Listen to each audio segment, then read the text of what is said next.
परिश्रम पर विश्वास करें, परिश्रम से ही फल मिलता है, परिश्रम का महत्व है।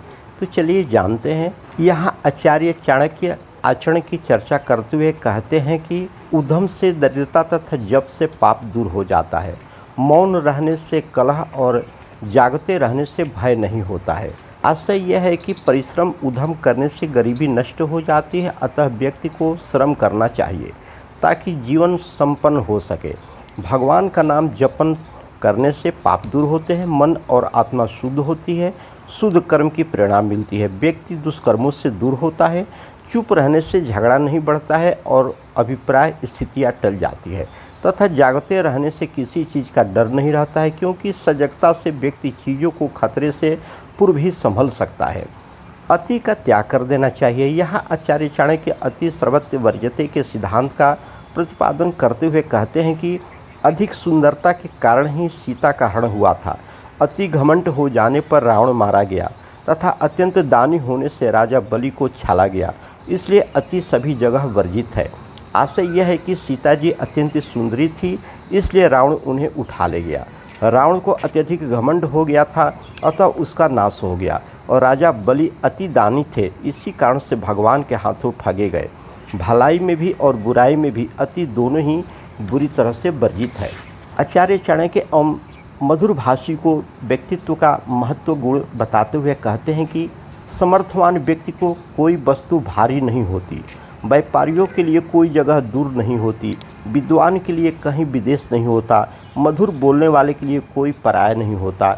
अभिप्राय यह है कि समर्थ व्यक्ति के लिए कौन सी वस्तु भी भारी होती है और वह अपनी समर्थ के बल पर कुछ भी प्राप्त कर सकता है। व्यापारियों के लिए दूरी क्या, वह वस्तु व्यापार के लिए कहीं भी जा सकते हैं। विद्वान के लिए कोई देश विदेश नहीं हो सकता, क्योंकि वे ज्ञान के लिए वह सभी जगह जा सकते हैं और अपने ज्ञान के बल पर अपना कहीं भी जाकर के अपना वातावरण बना सकते हैं।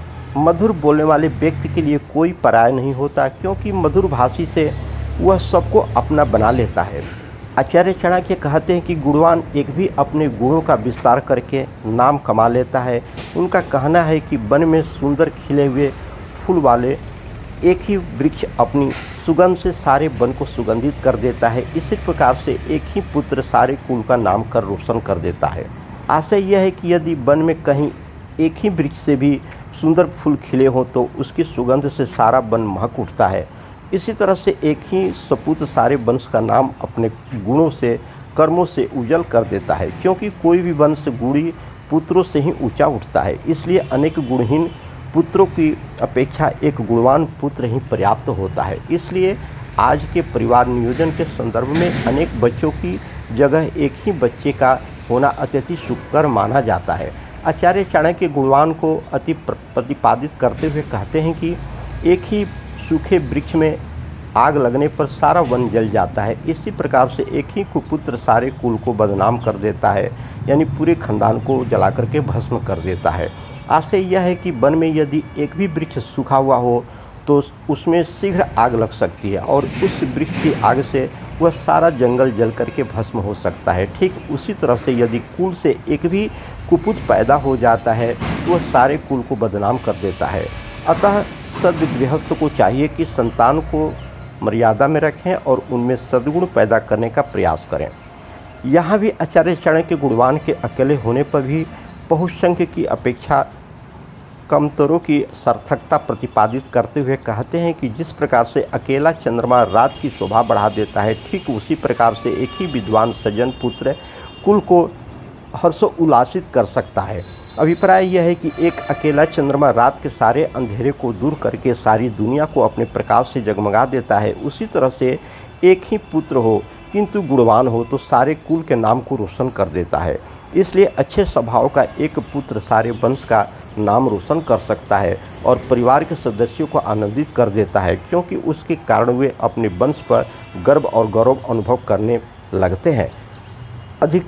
अंधियारी रात किसी को नहीं सुहाती, इसी प्रकार से कुपुत्र की कुल को नहीं सुहाता, वह कुल का नाम डुबाने वाला होता है।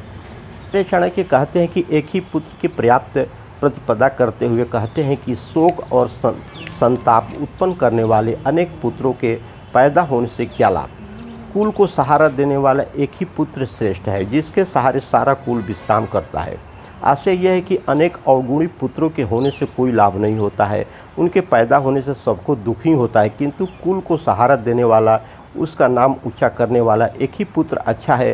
तो ऐसे पुत्र से कुल अपने को धन्य समझता है। माता पिता का भी दायित्व समझें। यहाँ आचार्य चाणक्य पुत्र पालन में माता पिता के दायित्व को प्रतिपादित करते हुए कहते हैं कि पुत्र का 5 वर्ष तक लालन पालन करे, 10 वर्ष तक ताड़न दे और 16 वर्ष तक हो जाने पर उसके साथ मित्रवत व्यवहार करें, मित्र जैसा व्यवहार करें। आशय यह है कि 5 साल की अवस्था तक ही पुत्र के साथ लाड़ प्यार करना चाहिए। इसके बाद 10 वर्षों तक अर्थात 15 वर्षों तक की अवस्था तक उसे कठोर अनुशासन में रखना चाहिए, किंतु जब वह पुत्र 15 वर्ष की अवस्था पूरी करके 16वें में प्रवेश कर जाए तो वह व्यस्क हो जाता है। फिर उसके साथ एक मित्र की तरह व्यवहार करना चाहिए। समय की भी सूझ होनी चाहिए। चाणक्य कहते हैं कि समय की सूझ की चर्चा करते हुए कहते हैं कि उपद्रव या लड़ाई हो जाने पर, भयंकर अकाल पड़ जाने पर और दुष्टों का साथ मिलने पर भाग जाने वाला व्यक्ति ही जीत जाता है।